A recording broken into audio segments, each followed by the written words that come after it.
আয় মা আয়, এই বুড়ো বাপটার বুকে আয়, তোকে কি বলে আশীর্বাদ করব। তুই আমার সব ফিরিয়ে দিলি মা, অসাধ্য সাধন করেছিস। বল মা বল, বল মা কি চাই, কি দিবি, বল মা বল। পিতা, আমার তো কিছুই না থাকা নেই, শুধু এই মেয়ের একটি কথা আজ আপনাকে রাখতেই হবে পিতা। কি কথা বল না, আজ আমি তোর সব কথা রাখবো।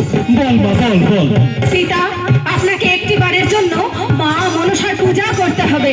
অসম্ভব, ওই দুষ্ট কুচক্রীর পূজা কদাচিৎ সম্ভব নয়। আমি শিব শম্ভুর উপাসক। আমি সেই দেবাদিদেবের সামনেই মা মনসাকে কথা দিয়ে এসেছি, আপনি তার পূজা করবেন।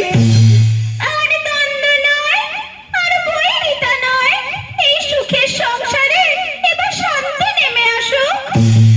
বেশ, তবে পূজা করতে পারি আমি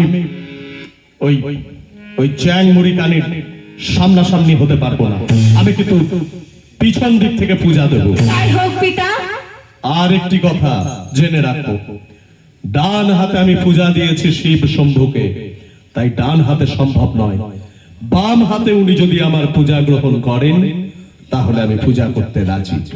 তাই হোক পিতা, তাই হোক।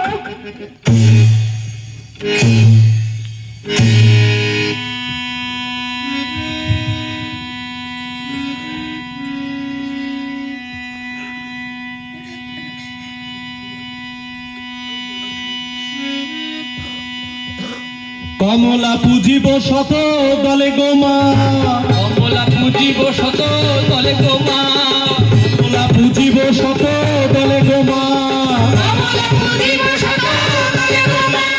সাত ধরা দিয়া স্থান পরিষ্কার করি, তাহের পিল মা মনসার বাড়ি, মালতী মাধবী লতা জুই চাপা কলি, নানা পুষ্প দিচ্ছে মাপে অঞ্জলি অঞ্জলি, কানে ধানে ছাগ কত বলিদান দিল, ভেসে ভেসে রক্তে গাঙুর ভেসে গেল,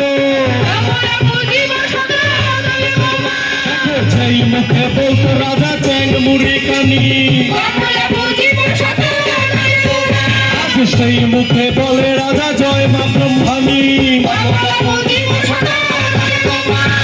সেই মুখে বলতো রাজা চ্যাং মুড়ি কানি, আজ সেই মুখে বলে রাজা জয় মা ব্রহ্মাণী, সেই মুখে বলতো রাজা চ্যাং মুড়ি কানি, সেই মুখে বলে রাজা জয় মা ব্রহ্মাণী,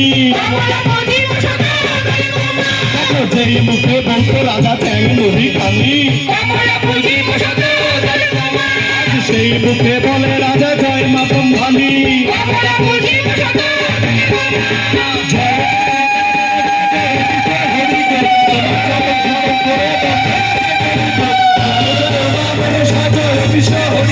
তোমার চরণ স্মরণ করে বন্দনা যে করি গো, জয় জয় মা মনসা জয় বিশ্ব হরি গো, তোমার চরণ স্মরণ করে বন্দনা যে করি গো, জয় জয় মা মনসা জয় বিশ্ব হরি গো, তোমার চরণ স্মরণ করে বন্দনা যে করি গো।